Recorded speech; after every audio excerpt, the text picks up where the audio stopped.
하나님의 말씀 함께 보시겠습니다. 에베소서 5장 18절부터 21절입니다. 에베소서 5장 18절에서 21절.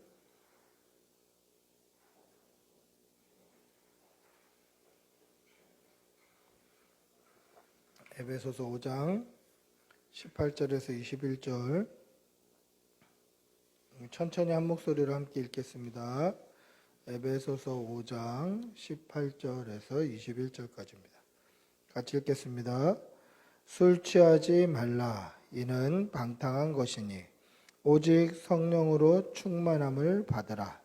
시와 찬송과 신령한 노래들로 서로 화답하며 너희의 마음으로 주께 노래하며 찬송하며 범사에 우리 주 예수 그리스도의 이름으로 항상 아버지 하나님께 감사하며 그리스도를 경외함으로 피차 복종하라.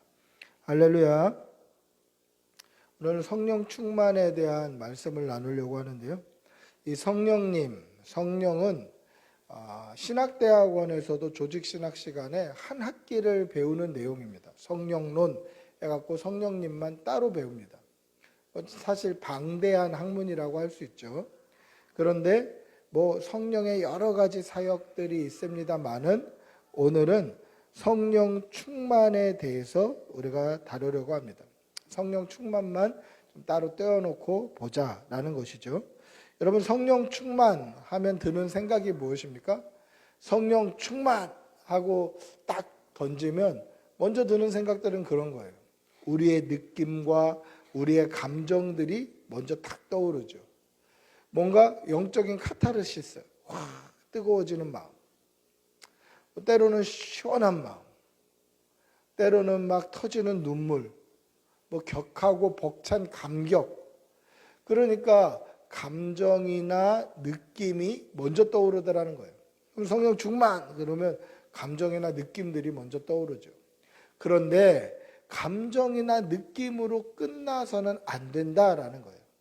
성령 충만이 뭔가? 성령 충만하면요, 이러한 뜨거움, 열정, 느낌, 감정, 이것이 상황으로 나아가는 거예요. 우리의 삶을 변화시키는 거예요. 그냥 속으로 뜨거워, 나 성령 충만 받았어, 그리고 삶을 똑같이 살면요, 성령 충만 받은 삶이 아니라는 거죠.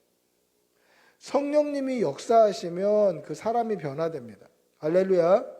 믿으시기 바랍니다. 성령님이 역사하시면요, 사람이 변해요. 성령님이 역사하심으로 말미암아, 충만함으로 말미암아 사람이 변하더라 라는 것이죠. 그래서 내가 성령 충만 받았다라고 말을 하면서 실제로 그 삶의 변화가 없다, 이것은 거짓말하는 거예요. 성령 충만 받았다라는 말이 거짓말이에요. 저도 성령 받았습니다 그러면서 삶이 예전하고 똑같더라, 거짓말하는 거예요. 성령 충만, 이것은 반드시 삶으로 증명이 되어야 하는 것입니다. 그래서 진실로 성령의 충만함을 받았는지, 성령으로 충만하게 되었는지 알아보려면 어떻게 하면 됩니까? 내 삶이 과거와 달라졌는가? 나에게서 성령 충만의 증거가 나타나고 있는가? 그것을 보면 돼요. 근데 삶이 예수 믿기 전이나 믿은 후나 성령을 받은 후나 똑같다, 그러면 그것은 성령 충만을 받은 것이 아니다라는 거예요. 그냥 감정만 올라온 거예요. 그냥 느낌만 있는 거예요.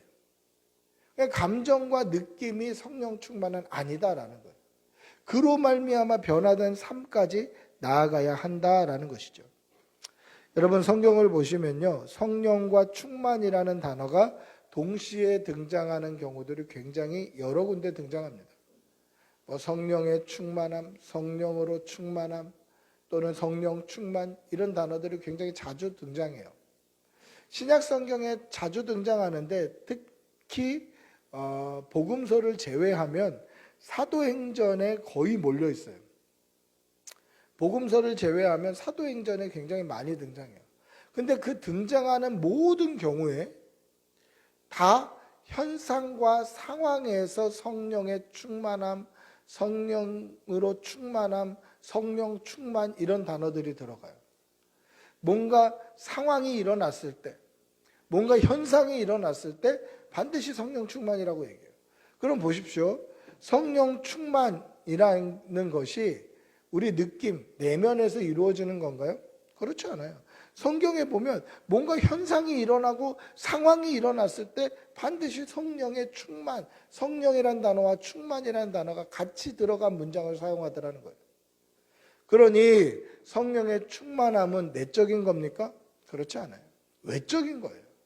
반드시 외적으로 증명되어야 돼요. 이 사실을 믿으시기 바랍니다. 우리의 삶을 한번 돌아보시고 가슴에 손을 한번 딱 얹고 생각해 보세요. 내가 성령 충만 받았는가? 그럼 난 성령 충만 받았지. 과거에 회개했던 경험도 있고 은혜 받았던 경험도 있고 눈물 흘렸던 경험도 있고 뭐 가슴이 뜨거워졌던 경험도 있지. 근데 그 경험이 삶으로 증명됐나요? 그 경험이 삶을 변화시켰습니까? 현상과 상황의 변화가 일어났나요? 만약에 그렇지 않으면 성령 충만 받았다라는 말이 가짜예요. 마치 바리새인들처럼 나는 율법의 완전한 자다라고 하면서 실제 삶은 그리스도의 사랑이 하나도 없었던 것처럼 성령 충만 받았다라고 하면서 실제 삶은 믿는 사람으로서의 삶이 하나도 나타나지 않는 그런 바리새인과 같은 현대판 외식을 하는 그러한 신자가 될 수밖에 없다라는 것입니다. 오늘 우리가 읽은 본문 에베소서에서도 현상과 상황, 그렇게 겉으로 보여주는 행동 지침으로 성령 충만을 이야기합니다. 우리 18절 한번 다시 읽어볼까요? 우리가 오늘 읽었던 본문 18절입니다. 같이 읽어봅니다. 시작. 술 취하지 말라. 이는 방탕한 것이니 오직 성령으로 충만함을 받으라. 할렐루야. 여기서 사용된 성령으로 충만함을 받으라 라는 이 말씀은요, 명령형, 현재형으로 쓰여져 있어요.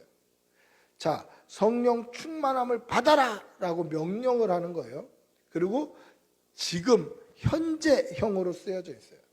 자, 이게 중요한 맥락인데요. 뭐가 중요하냐면 우리가 한번 생각해 봅시다. 성령님이 우리에게 임재하신 첫 번째 성령의 임재하심, 이것을 성령 세례라고 하죠. 그 성령 세례가 뭡니까? 예수님이 믿어지는 역사가 일어나요.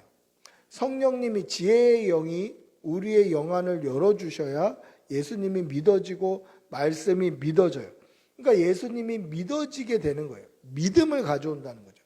성령님이 임재하시면 믿음이 생겨요. 그런데 보세요. 이 믿음이 사람의 노력으로 가능한가요? 그렇지 않아요.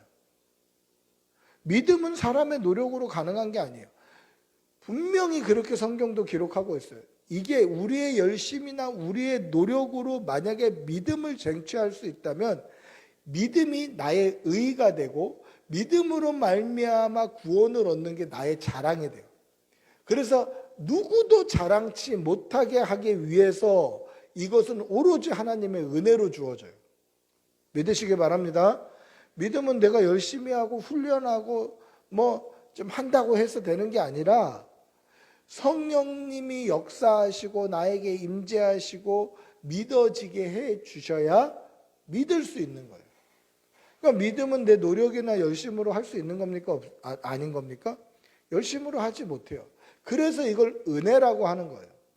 하나님의 은혜로 말미암아 우리가 예수 믿고 구원받는 거예요. 내가 열심으로 믿었다라고 하면 이게 저의 자랑이 되죠. 나는 새벽기도 몇 년을 했더니 믿어지더라. 나는 주일을 한 번도 안 빠졌더니 믿어지더라. 나는 11조를 얼마를 했더니 믿어지더라. 나는 헌금을 얼마나 했더니 믿어지더라. 나는 주일학교 봉사를 몇십 년을 했더니 믿어지더라. 내 자랑이 되는 거예요. 믿음이 내 자랑.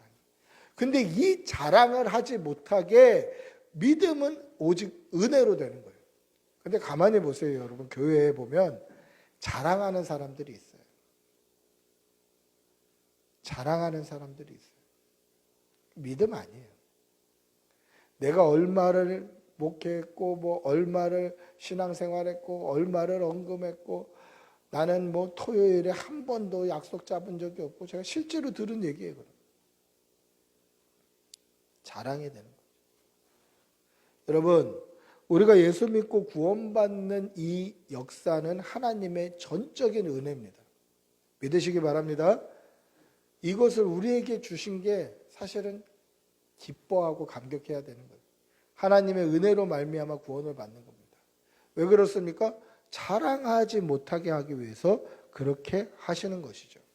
그런데 명령은 얘들아 이것 좀 해라 라고 하는 명령은 우리의 열심이나 노력으로 할 수 있는 겁니까? 아닙니까? 열심이나 노력으로 할 수 있는 거예요. 예를 들면 청소 좀 해라 라고 명령하면 그 명령을 받은 사람의 열심과 노력으로 청소를 할 수 있어요. 그렇죠? 일 좀 해라 라고 이야기하면 일 좀 해라라는 명령을 받은 사람이 열심과 노력으로 일하는 명령을 수행할 수 있는 거예요. 그럼 오늘 보십시오. 성령으로 충만함을 받으라 라고 명령을 했어요.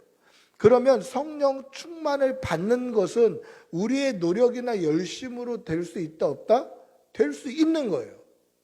성령님이 임재하셔서 성령 세례 받음으로 성령님이 조명해 주셔서 처음 예수 믿는 거, 처음 성령님이 임하시는 거는 내 힘으로 되는 게 아니에요. 성령님의 은혜로, 하나님의 은혜로 말미암아 되는 것인데, 믿는 사람이 성령 충만을 받는 것은 나의 열심과 나의 노력으로 가능하다는 거죠. 나의 열심, 나의 노력으로 성령 충만함을 받을 수 있다는 거예요. 대단하지 않습니까? 그럼 어떻게 해야 됩니까? 어떻게 해야 성령 충만함을 받을 수 있을까? 이것이 아까 명령형으로 쓰여져 있고 동시에 현재형으로도 쓰여져 있다라고 말씀드렸습니다. 히브리 문학은요, 구약을 기록하고 있는 히브리어는 그게 되게 잘 나타나 있는데 모든 기본형 동사가 과거형으로 되어 있어요. 과거형이 기본형이에요. 왜냐하면 제가 지금 말하고 있는 이 현재도 제 입에서 말이 나가는 순간 여러분들의 귀에 제 말이 들리는 순간 이미 과거로 되어 있어요. 그렇지 않습니까? 그래서 우리는 한다, 했다 이렇게 현재형이 기본형이고 가장 짧은데 히브리어는 과거형이 가장 짧아요. 과거형이 기본형이에요. 그래서 기본이 과거로 되어 있어요. 그냥 현재는 그냥 지나가는 거예요. 그런데 이 헬라어 문법, 이 신약 성경에 기록되어 있는 헬라어 문법에서 현재형을 사용할 때는 어떤 의미로 사용되냐면 이것이 지속되고 계속될 때 현재형으로 사용해요. 그러니까 성령 충만을 받으라라는 명령은요, 한 번만 이루어지는 게 아니라 성령 충만을 받기 위해 우리가 지속적으로, 연속적으로, 계속적으로 노력해야 된다라는 거예요. 그 말은 뭡니까? 성령 충만을 위해서 우리는 경건하기 위해서, 정결하기 위해서, 하나님과 가까이 동행하기 위해서 날마다 쉬지 않고 노력해야 된다라는 거예요. 이게 성령으로 충만함을 받으라라는 말씀이에요. 성도가 해야 될 건 뭡니까? 성령님으로 말미암아 충만하게 되기 위해서 날마다 정결하고 거룩하고 그렇게 나아가야 돼요. 근데 우리의 열심으로 정결해질 수 있나요? 우리의 노력으로 거룩해질 수 있나요? 그렇지 않죠. 그래서 우리는 오늘도 십자가가 필요한 거예요. 오늘도 예수님 붙잡고, 오늘도 십자가 붙잡고, 오늘도 예수 그리스도의 보혈에 내 죄를 씻는 이 간절한 노력들이 날마다 계속 이루어져야 되는 거예요. 이게 성령의 충만함을 받으라라는 말씀의 뜻이다라는 거예요. 사랑하는 성도 여러분, 예수 그리스도의 십자가 붙드시고 날마다 성령 충만을 받는 성도들이 되시기를 바랍니다. 할렐루야.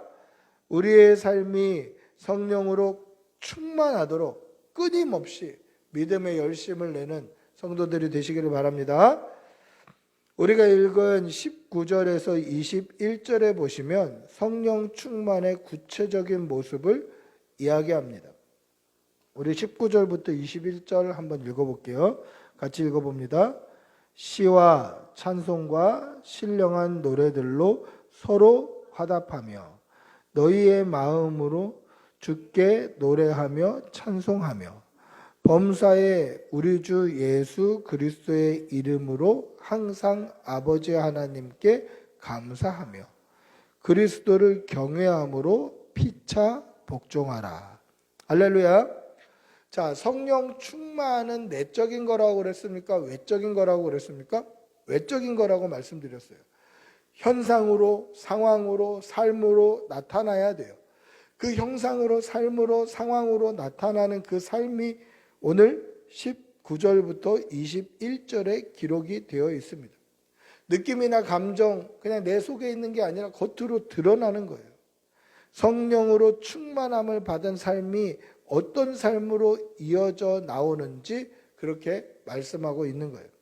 근데 오늘 이 19절에서 21절 이 문장은요, 우리 한글 성경에는 잘 표현이 안 되어 있습니다만은 원어 성경에 보면 분사 구문으로 되어 있어요. 그게 무슨 뜻이냐면 성령으로 충만함을 받으라라는 이 문장이 수식이 되어 있어요. 다 그 문장을 이렇게 지원하고 수식하고 있다라는 거죠. 그러니까 이렇게 해석하는 게 조금 더 정확해요. 시와 찬송과 신령한 노래들로 서로 화답하면서 성령으로 충만함을 받아라. 너희의 마음으로 주께 노래하며 찬송하면서 성령으로 충만함을 받아라. 범사에 우리 주 예수 그리스도의 이름으로 항상 아버지 하나님께 감사하면서 성령으로 충만함을 받아라. 그리스도를 경외함으로 피차 복종하면서 성령으로 충만함을 받아라. 그러니까 성령 충만은 명령이고 계속인데 무엇으로 받을 수 있습니까? 성도의 삶을 통해서 성령 충만을 또한 받을 수 있는 거예요. 성령 충만으로 말미암아 변화된 삶, 외적인 변화의 삶을 보여주는 거죠. 시와 찬송과 신령한 노래로 하나님을 찬양하면서 성령 충만을 받는, 하나님께 감사하면서 성령 충만을 받는 거죠. 그리스도를 경외함으로 이웃에게 피차 복종함으로 하나님을 높이고 예수님을 경외하고 사람들을 나보다 낮게 여기고 그렇게 성도의 삶을 살아가는 것이 성령의 충만함을 받는다라는 거예요. 여러분, 성령 충만함은 반드시 변화된 삶을 동반한다는 사실을 믿으시기 바랍니다. 내가 성령 충만 받았습니다. 그러면서 느낌이나 뭔가 감정만 이야기하는 것은 성령 충만이 아니에요. 나는 성령 충만을 받고 이렇게 변화됐습니다. 나는 성령 충만을 받고 내 입에서 항상 찬양이 나옵니다. 나는 성령 충만을 받고 하나님께 늘 감사합니다. 나는 성령 충만을 받고 이웃을 내 몸보다 더 사랑합니다. 뭐 이런 고백이 나와야 한다라는 것입니다. 오늘 우리가 읽었던 본문 18절을 보시면 성령으로 충만함을 받으라 라는 그 현상을 무엇과 비교하고 있습니까? 술 취함과 비교하고 있었죠. 술 취함과 성령으로 충만함을 비교하는 거예요. 우리 한번 다시 읽어볼까요? 18절입니다. 같이 읽어보겠습니다. 시작. 술 취하지 말라. 이는 방탕한 것이니 오직 성령으로 충만함을 받으라. 그러면 보십시오. 술 취함이라는 건 뭡니까? 내가 술을 취했다. 내가 술을 취했다 이러면 안 되죠. 누군가가 술을 취했다. 술에 취했다. 이건 어떻게 알 수 있죠?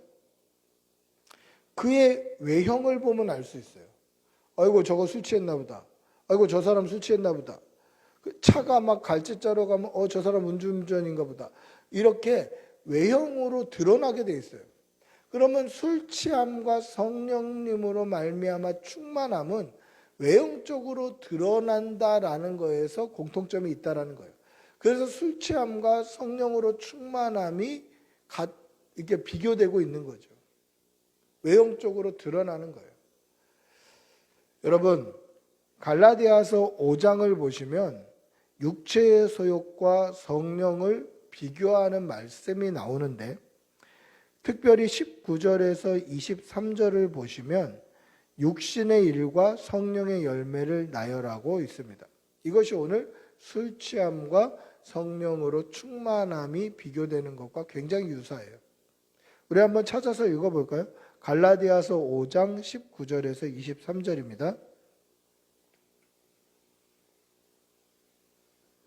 갈라디아서 5장 19절에서 23절 같이 읽어보겠습니다. 시작. 육체의 일은 분명하니 곧 음행과 더러운 것과 호색과 우상 숭배와 주술과 원수 맺는 것과 분쟁과 시기와 분냄과 당짓는 것과 분열함과 이단과 투기와 술 취함과 방탕함과 또 그와 같은 것들이라. 전에 너희에게 경계한 것 같이 경계하노니 이런 일을 하는 자들은 하나님의 나라를 유업으로 받지 못할 것이요 오직 성령의 열매는 사랑과 희락과 화평과 오래 참음과 자비와 양성과 충성과 온유와 절제니 이 같은 것을 금지할 법이 없느니라. 할렐루야. 술 취함과 성령님의 충만함을 받은 사람은 외적으로 드러나게 되어 있어요. 그것과 같이 오늘 이 갈라디아서 5장의 말씀은 육체의 일과 성령의 열매가 어떻게 드러나는지를 보여줍니다. 육체의 일은 분명하니 뭡니까? 음행과 더러운 것과 호색과 우상 숭배와 주술과 원수 맺는 것과 분쟁과 시기와 분냄과 당짓는 것과 분열함과 이단과 투기와 술 취함과 방탕함과 또 그와 같은 것들이다. 쭉 나와 있어요. 징계를 피하지 못할 것이다. 그러니까 이 중에 한 가지만 우리의 삶 가운데 드러나도 우리는 성령에 충만한 사람이 아니라 육체의 소욕을 따르는 인간일 뿐이다라는 거예요. 열매를 맺으면 나무가 그 나무다라는 거예요. 그리고 성령의 열매는 뭡니까? 사랑과 희락과 화평과 오래 참음과 자비와 양성과 충성과 온유와 절제니 이런 열매들을 맺게 되면 성령으로 충만한 사람이다라는 거예요. 술 취함은 방탕한 것인데 이 방탕한 게 외적으로 나와요. 이게 육체의 일을 생각하는 사람, 육신의 소욕을 따라 사는 사람이라는 것이죠. 성령의 사람은 어떻습니까? 성령의 열매를 맺는 거예요. 그럼 성령의 열매를 주렁주렁 맺고 있으면 그냥 돌아보지 않아도 그 사람은 성령의 사람인 거예요. 육체의 열매를 주렁주렁 맺고 있으면 그 사람은 물어보지 않아도 육체의 사람입니다. 근데 참 안타까운 사실은 교회 안에도 육신의 소욕을 따르는 사람들이 수도 없이 많다. 교회 안에도 그런 사람이 수도 없이 많다는 거예요. 그래서 교회 안에서도 계속 복음 강조하고 믿음 강조하고 성령 강조하고 맨날 설교를 목사님 맨날 왜 똑같은 말만 합니까? 똑같은 말을 할 수밖에 없게 만드니까 그런 거예요. 사랑하는 성도 여러분, 우리의 삶을 돌아보시기를 바랍니다. 나는 어디에 속한 사람인가? 여러분 성령의 충만함을 받으시는 여러분들이 되시기를 바랍니다. 성령의 충만함은 느낌과 감정이 아닙니다. 내가 과거에 그런 영적인 카타르시스를 얻었다. 뭔가 눈물을 흘렸다. 회개를 했다. 내가 눈만 감으면 그렇게 가슴이 뛰고 감격이 있고 그랬다. 이게 중요한 게 아니라 그 성령님이 주시는 은혜가 우리의 삶을 어떻게 변화시켰는지 이것이 중요하다라는 것이죠. 성령으로 충만하여서 하나님을 기쁨으로 찬양하는 성도가 되시기를 바랍니다. 성령으로 충만하여서 모든 일에 감사하시는 성도들이 되시기를 바랍니다. 성령으로 충만하여서 하나님을 높이고 그리스도를 경외하고 이웃을 내 몸과 같이 사랑하고 나보다 늘 낮게 여기는, 낮게가 이 낮은 게 아니라 나보다 훨씬 높게 나은 사람으로 여기는 그런 성도가 되시기를 축복하고 기도합니다. 할렐루야. 우리 한번 같이 기도하겠습니다. 같이 기도하실 때 하나님, 성령으로 충만하게 하여 주시옵소서. 믿음 주시옵소서. 내가 성령 충만한지 아니면 육신으로 육체의 정욕으로 충만한지 늘 돌아보고 경계하고 오늘도 십자가 붙잡고 믿음으로 살게 하여 달라고 주님의 이름 부르고 한번 같이 기도하겠습니다. 주님 도와주시옵소서. 성령으로 충만하게 하여 주시옵소서. 악하고 음란한 세대 이 시대를 멀쩡하게 하여 주시옵소서. 믿음의 바른 길 가게 하여 주시옵소서. 성령으로 충만하게 하여 주시옵소서. 믿음 주시옵소서. 성령을 부어주시옵소서. 은혜 주시옵소서. 주님 도와주시옵소서. 주님 도와주시옵소서. 은혜 내려주시옵소서. 성령을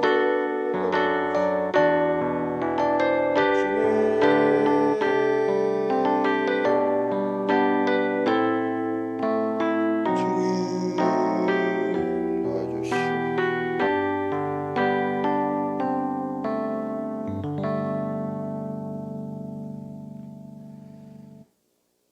성령으로 충만케 하여 주시옵소서. 범사에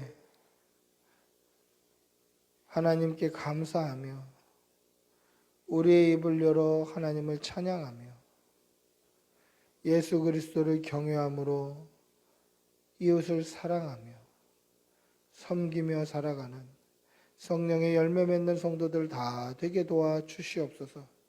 우리의 믿음을 돌아보고 내가 육신에 속한 사람인지 성령으로 충만한 사람인지를 늘 가늠해 보는 그러한 성도들이 다 되게 하여 주시옵소서. 감사를 드리며 우리 주 예수님의 이름으로 기도드리옵나이다. 아멘.